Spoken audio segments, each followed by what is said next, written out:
Hello everyone, welcome to our YouTube channel mentor NSA. मैं आकाश चौधरी आज आप सभी का फिर से स्वागत करता हूं अपने इंग्लिश स्पोकन बैच में। आज हमारा डे 2 है। डे 1 में मैंने आपको उसका इंट्रो दिया था और वहां पर मैंने आपको कुछ बातें समझाई थी कि सब्जेक्ट क्या होता है, प्रेडिकेट क्या होता है, ऑब्जेक्ट क्या होता है, फ्रेजल वर्ब्स क्या होती हैं, फ्रेजेस क्या होती हैं। तो इस कोर्स में जैसे कि मैंने आपको बताया, मुझे रेस्पॉन्स भी अच्छा मिला। मुझे काफ़ी अच्छा लगा कि आप लोगों ने फटाफट चैनल को सब्सक्राइब किया। यही आपका प्यार है कि मैं आपके लिए इतना डिटेल में ये कोर्स लेकर आया हूँ। आप अपना प्यार ऐसे ही बनाए रखिएगा। मैं आपसे प्रॉमिस करता हूँ कि आपके लिए इतने डिटेल में मैं ये कोर्स लेके आऊँगा कि आपको आगे के जो टॉपिक मिलेंगे आप खुद कहेंगे कि वास्तव में बहुत बेसिक से है और काफ़ी सारी इंटरेस्टिंग चीज़ें भी आपको इस बैच में मिलने वाली हैं। तो जो मेरे दोस्त अभी नए हैं वो भी चैनल को सब्सक्राइब कर ले, क्योंकि यहाँ पर आपको बहुत ही इंपॉर्टेंट लेक्चर्स मिलने वाले हैं।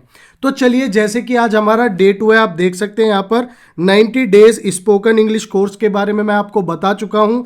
बिल्कुल बेसिक से इंग्लिश सीखेंगे, हमें कोई जल्दबाजी नहीं करनी है और आपको थोड़ा संयम बना के रखना होगा। और जो मैं आपको पढ़ाता हूं, प्रैक्टिस 2 से 3 बार जरूर कीजिएगा। विदाउट प्रैक्टिस आप नहीं सीख पाएंगे। आप बोलने की कोशिश करें, मेरे साथ साथ बोलने की कोशिश करें। जो सेंटेंस मैं लिखता हूं आप उसको ट्रांसलेट मुझसे पहले करने की कोशिश करें। तो आज की इस वीडियो में मैं आपके लिए लेकर आया हूं, देखिए, इंपॉर्टेंट वोकेबलरी। अब इंपॉर्टेंट वोकेबलरी में मैं आपको यहाँ पर 15 ऐसे वर्ड्स बताऊंगा जो कि यूज होते ही होते हैं। मोस्ट कॉमन वर्ड्स हैं। जब आप ट्रांसलेट करते हैं, कोई सेंटेंस बोलते हैं, आपको पता होगा। लेकिन कुछ बच्चों को, जो मेरे प्यारे स्टूडेंट हैं, मतलब जो छोटे बच्चे हैं, उनमें उनको बड़ी दिक्कत होती है। उनमें एक डाउट होता है कि ये यूज कैसे होगा, किसके लिए होगा। तो चलिए शुरू करते हैं। देखिए, ये हमारा 2 जनवरी 2025 की क्लास है, डे 2 है और इंटरेस्टिंग क्लास होने वाली है। एंड तक जरूर देखिएगा। चलिए, मैंने आपके सामने फर्स्ट वर्ड लिखा है आई।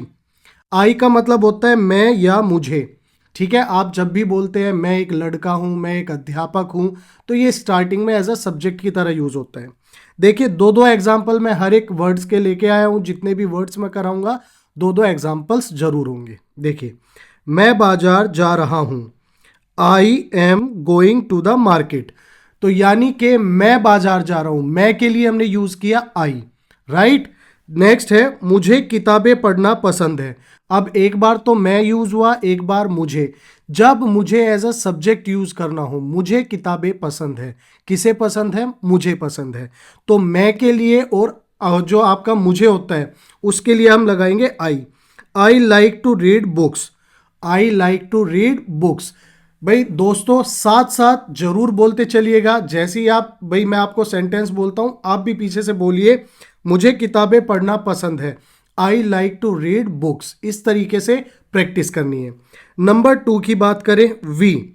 वी मतलब हम होता है। हम जब बोलते हैं, हम साथ में खेलते हैं, हम क्रिकेट खेलते हैं, हम पढ़ते हैं, हम सोते हैं, जब भी हम की बात करते हैं तो हम यूज करते हैं वी का। अब देखिए, हम एक ही हम एक ही शहर में रहते हैं। हम, तो वी आ जाएगा। We live in the same city. हम एक ही शहर में रहते हैं, मतलब सेम हो गया। जब आप एक दिल्ली में रह रहे हैं तो सेम हो गया। We live in the same city. Number 2 की बात करें, हम यह प्रोजेक्ट मिलकर पूरा करेंगे।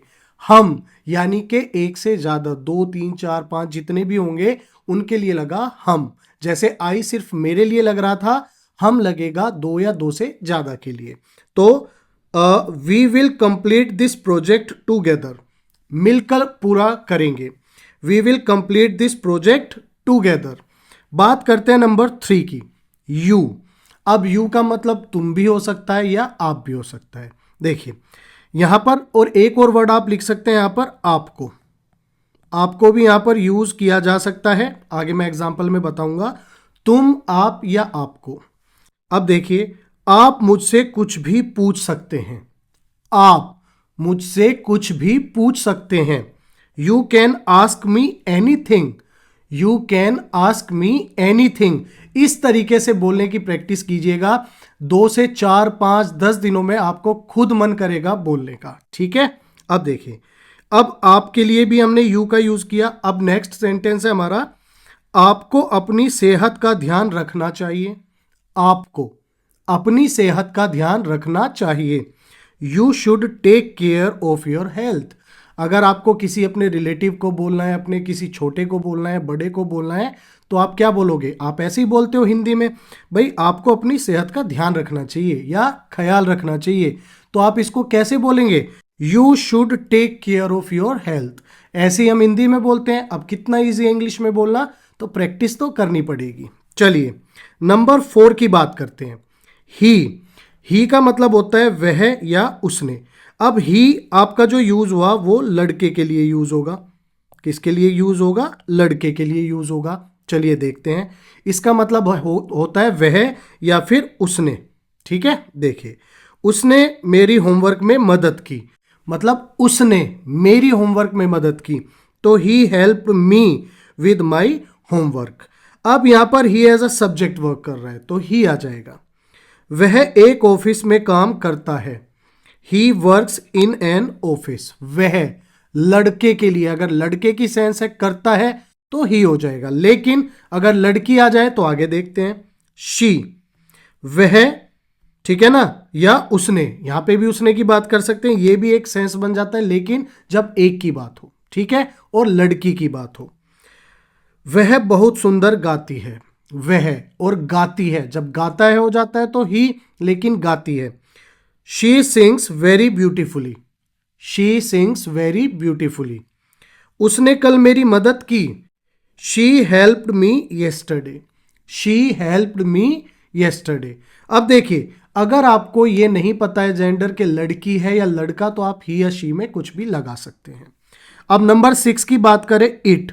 इट का मतलब होता है यह, यानी कि यहां पर यह आप यूज करते हैं इट के सेंस में। जब हम किसी, जैसे कि आप एग्जांपल देखिए, यह मेरी पसंदीदा फिल्म थी, फिल्म की बात हो गई, तो it was my favourite movie. It was my favourite movie. तो यहां पर यह आया और मूवी की बात हो गई। देखिए यहां पर फेवरेट मूवी की बात हो गई, तो इस केस में आप इट का यूज करेंगे, ना कि ही या शी का। वो लड़का और लड़की के लिए हो जाएगा। नेक्स्ट, अब इसके लिए भी हम बात करते हैं, इसे या इसके लिए भी हम इट का यूज करते हैं। अब देखिए, इसे पूरा होने में थोड़ा समय लगेगा। इसे पूरा होने में थोड़ा समय लगेगा। It will take some time to finish. It will take some time to finish. तो इसी तरीके से आप इन वर्ड्स को जरूर यूज करते हैं। आप कोई भी सेंटेंस ले लीजिए, ये मोस्ट कॉमन वर्ड्स हैं जो यूज होते ही होते हैं, और इनका यूज सही तरीके से आज आप सीखने वाले हैं। वीडियो को स्किप ना करें और एंड तक जरूर देखें। चलिए नंबर 7 की बात करते हैं, दे। जब हम बात करते हैं दे, यानी कि उसका मतलब होता है वे या उन्होंने। वे या उन्होंने, तो यहां पर इनके दोनों मतलब हो जाते हैं, वे या उन्होंने। अब देखिए जरा, वे रात के खाने के लिए हमारे साथ जुड़ेंगे, मतलब वो ज्वाइन करेंगे। तो इस तरीके से आप क्या बनाओगे? They will join us for dinner. They will join us for dinner. जुड़ना, ज्वाइन करना। और वे मतलब एक नहीं है, प्लूरल है, तो यहां पर दे आ जाएगा। ठीक है, नेक्स्ट एग्जांपल, उन्होंने अपना होमवर्क पूरा कर लिया है। उसने नहीं, अगर उसने होता तो ही आ जाता, लेकिन उन्होंने यानी कि प्लूरल है, दो या दो से ज्यादा है। अब देखिए, they have finished their work, और they as a plural work करता है, we as a plural work करता है, इट आपका सिंगुलर करेगा, और ही शी भी आपका सिंगुलर करेगा। चलिए अब हम बात करते हैं व्हाट, यानी कि क्या। WH वर्ड्स भी आते हैं, व्हाट, व्हेन, व्हाई, हाउ, सब समझेंगे, राइट। अब देखिए, कल क्या हुआ, अगर आप नॉर्मली किसी से भी पूछ सकते हैं कल क्या हुआ, व्हाट हैपेंड येस्टरडे, तो क्या के लिए हमने यूज किया व्हाट का। व्हाट हैपेंड येस्टरडे, कल क्या हुआ। नंबर 2, तुम्हें क्या खाना है। अब जब आप पार्टी करने जाते हैं, आप घर में अपने बच्चों से, बड़ों से पूछते हैं कि भाई तुम्हें क्या खाना है या आपको क्या खाना है, आप पूछ सकते हैं what do you want to eat. What do you want to eat, आपको क्या खाना है। चलिए अब हम बात करते हैं हु की। जब हम पूछते हैं कौन के केस में, तो हु का मतलब होता है यहां पर कौन। चलिए एग्जाम्पल के थ्रू समझते हैं। इस प्रोजेक्ट के लिए कौन जिम्मेदार है? पूछते हैं ना भाई, इस शरारत के लिए कौन जिम्मेदार है, ऐसे ही इस प्रोजेक्ट के लिए कौन जिम्मेदार है? Who is responsible for this project? Who is responsible for this project? Question mark आ जाएगा जब हम WH वर्ड्स का यूज करते हैं। WH वर्ड्स क्या, कौन से वर्ड्स होते हैं? जो W और H से होते हैं। देखिए, वॉट W से हुआ, हु W से हुआ, हाउ H से हुआ, इस तरीके से। अब एक और एग्जांपल है, तुम्हें कौन बुला रहा है? ऐसे पूछते हैं ना भाई, पेरेंट्स भी पूछ देते हैं, हाँ भाई तुम्हें कौन बुला रहा है, तो आप कैसे बोलोगे? Who is calling you. कौन के लिए हु आ जाएगा, हु इज कॉलिंग यू। चलिए अब आगे बात करते हैं नंबर 10 की, whom। अब देखिए 3 मतलब हो सकते हैं इसके, किसे, किसको, किससे। किसे, किसको, किससे, whom का मतलब एग्जाम्पल के थ्रू समझते हैं। तुमने कल किससे मुलाकात की? डाउट है भाई, तुमने कल किससे मुलाकात की? whom did you meet yesterday? whom did you meet yesterday? WH word starting में आएगा, उसके बाद हेल्पिंग वर्ब आ जाएगी आपकी, देन सब्जेक्ट आ जाएगा, देन मेन वर्ब आ जाएगी, और देन अदर वर्ड्स आ जाएंगे। कल कर चुके मुलाकात, तो yesterday यानी कि बीता हुआ कल। तुम्हें किस पर सबसे ज्यादा भरोसा है? अब ये क्वेश्चन भी नॉर्मली हम पूछते रहते हैं, तुम्हें किस पर सबसे ज्यादा भरोसा है? Whom do you trust the most? Whom do you trust the most? Question mark के साथ क्वेश्चन पूछ रहे हैं। Number 11, which। कौन सा, कौन सी, कौन सा, ठीक है ना। कौन सा स्टार्टिंग में आया और कौन सी, तो कौन सा का एग्जाम्पल देखें। तुम्हें कौन सी किताब या कौन सी फिल्म पसंद है? तुम्हें कौन सा सामान, कौन सा, कौन सी, तो दोनों जो मतलब होते हैं वो किसके होते हैं? विच के होते हैं। एग्जाम्पल देखते हैं। तुम्हें कौन सी किताब सबसे ज्यादा पसंद है? तुम्हें कौन सी किताब सबसे ज्यादा पसंद है? Which book do you like the most? Which book do you like the most? Number 2, तुम कौन सी फिल्म देख रहे हो? जैसे घर पे आप मूवी देखते हैं, भाई कॉमेडी होती है, ड्रामा होती है, एक्शन होती है, इस तरीके से। Which movie are you watching? Which movie are you watching? तो इस तरीके से आप इसका यूज करते हैं। नंबर 12, व्हेन, कब। व्हेन का मतलब हो गया कब। तो अब हम इसके एग्जाम्पल देखते हैं। तुमने अपना होमवर्क कब पूरा किया? टीचर यही पूछते हैं कि तुमने अपना होमवर्क कब पूरा किया। When did you finish your homework? When did you finish your homework? इस तरीके से बोल बोल कर आपको प्रैक्टिस करनी है। नोट्स साथ के साथ बनाते रहिएगा, और अगर वीडियो पसंद आ रही हो, अच्छा लग रहा हो कि हम बिल्कुल बेसिक से लेकर चल रहे हैं, तो चैनल को सब्सक्राइब जरूर करके उसके बेल आइकन को प्रेस करना, और अपने दोस्तों के साथ ज़्यादा से ज़्यादा इस वीडियो को शेयर करना। चलिए अब सॉरी, तुम्हारा जन्मदिन कब है? When is your birthday? तुम्हारा जन्मदिन कब है?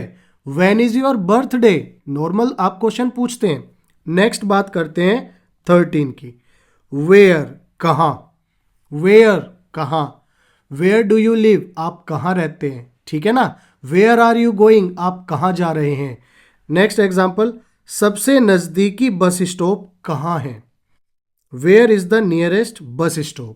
Where is the nearest bus stop?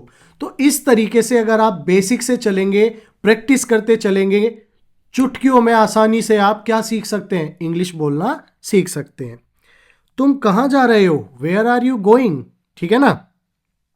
अब हम बात करते हैं नंबर 14 की, Why, क्यों। Why, क्यों। Why are you crying? है ना। Why are you crying? अब हम बात करते हैं, मुझे तुम्हारी मदद क्यों करनी चाहिए। ऐसा क्वेश्चन आता है ना, जैसे आप किसी से मदद मांगते हैं तो पूछेगा मुझे तुम्हारी मदद क्यों करनी चाहिए, तो why should I help you? Why should I help you? ऐसे ही आप पूछेंगे। हिंदी से इंग्लिश पे आ जाओ, बस इजी है। नेक्स्ट, तुमने ऐसा क्यों किया।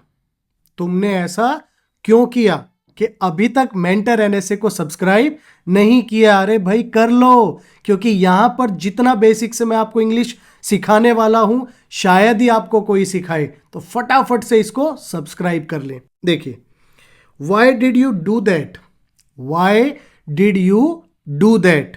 नंबर 15, आज की वीडियो का लास्ट वर्ड है हमारा हाउ, कैसे, हाउ कैसे, ठीक है ना।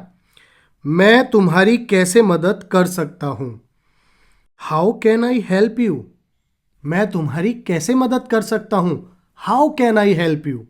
अब मैं कहूं तुमने यह कैसे किया, अगर कुछ काम अच्छा हो जाए और जिससे उम्मीद ना हो, तुमसे कोई कहे अरे भाई तुमने यह कैसे किया, ठीक है ना। How did you do this, how did you do this, आप कैसे हैं, हाउ आर यू। सो ऐसे ही आपको क्या करना है, आज मैंने इस वीडियो में आपको 15 वर्ड्स के बारे में बताया जो कि काफी इंपॉर्टेंट है, यूज होने ही होने हैं आगे जो भी हम करने वाले हैं, इसलिए मैंने आज आपको 15 वर्ड्स बताए। आगे भी वीडियोस में मैं आपको ऐसी ही वोकैब कराता रहूंगा। अगर आपको हमारी ये वीडियो पसंद आई हो तो मेंटर एनएसए को सब्सक्राइब करें, उसके बेल आइकन को प्रेस करें और ज्यादा से ज्यादा अपने दोस्तों रिलेटिव्स के साथ इसको शेयर करें। तो मिलते हैं नेक्स्ट वीडियो में, तब तक के लिए बाय बाय, टेक केयर।